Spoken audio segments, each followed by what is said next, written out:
Prabu Ndarawati, para kadang Pandhawa lan kabeh para putra-putra Ngamarta padha kumpul sowan ana ngarsane Kyai Semar ning Klampis Ireng. Yektine mung kepengin miterang ingkang kanthi gamblang. Anggone Kyai Semar mbangun kayan nganti werdine kepiye. Kyai Semar lan bangkene nandur mandira ana tengahing desa kuwi yektine maknane kepiye? Paringa dawuh supaya lega kabeh ingkang matamu kene. Ha inggih.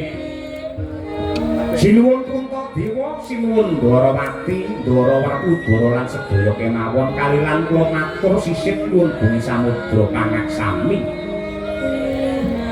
Bangun kayangan niku tegese bangun jiwa lan bangun raga, ya laire ya batine.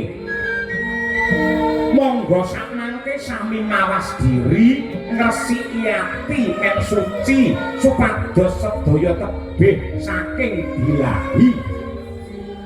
Lah, ingkang angka kalih kula nandur wit ringin mboten kok pengin ngembari adeke negara Ngamarta niku babar pisan mboten, ning niku nemu perlambang ringin ingkang dipager ana 5 supaya menungsa aja nganti lali dasare praja 5 perkara lan uga ora lali kelawan rukuning agama ingkang ana 5. Dasare praja aja mung diapalake ning kudu diamalake mung tumindak ing saben dinane. Wit ringin niku simbole kasantosan.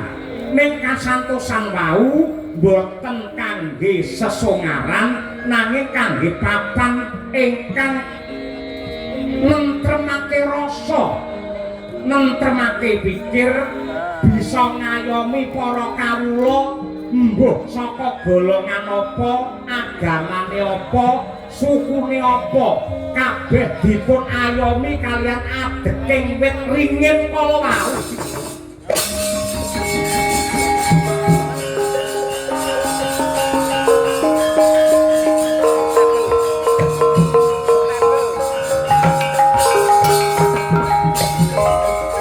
Padang tetrawangan Penggalih Ranata Agung Ngamarta Sri